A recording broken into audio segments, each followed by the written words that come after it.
Man, it's getting ugly right now. And after a 5-1 loss to the New Jersey Devils on Monday night at the Garden, is this rock bottom for New York, or can you see it getting deeper than this? Well, I do think it is rock bottom when you lose the Hudson the Battle of the Hudson on home ice. You give up 2 goals early, but the reason I think it's rock bottom, Frank, is because I believe that general manager Chris Drury sort of threw a grenade into the locker room a week or two ago and sort of self-inflicted a lot of the noise around this team, because it's normal for teams to go through slumps. And to me, that's what this is. I do not believe the New York Rangers are a bad team. I don't believe they're the favorite to win the Stanley Cup, but all of the noise about we're going to trade this guy, we're going to trade that guy, publicly talking about shaking it up when a lot of these guys control their own destinies with their contracts and their age and otherwise. So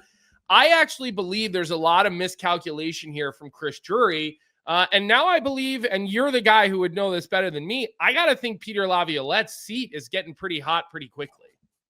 I think a lot of people thought that it was highly unusual last night that it took so long for Peter Laviolette to come out for his usual post-game media responsibility.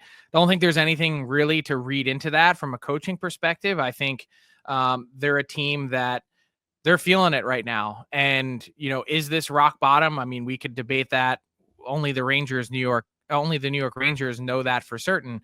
For me, I don't know how they could possibly turn to the coach again. I mean, you saw how short of a run Gerard Gallant had, right? When I look at Peter Laviolette, are his teams typically better in a second year under him? No, statistically they're not. But I can't imagine when you do this, a third time through a different coach, that it's the coach's issue right now. And I totally agree with you that, to me, when looking at the Rangers and their current lot, I do think a big chunk of what they're dealing with is fallout from the memo that Chris Drury sent out last week. When you name not just any 2 players, but 2 heart and soul players, this whole idea of giving your team a jolt, and I'm not saying what he said was inauthentic or anything like that. I truly believe if Chris Drury could make magic happen and make trades, snap his fingers and make a trade today, that he would.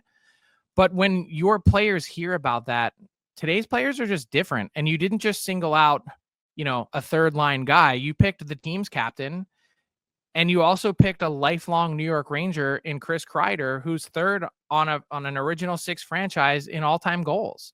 Those are 2 pretty significant players to pick out. And I think what we've seen, the malaise that this team's been in, this sort of lifeless, lackluster spell, it kind of all comes back to that, because I think maybe in the end a card was misplayed.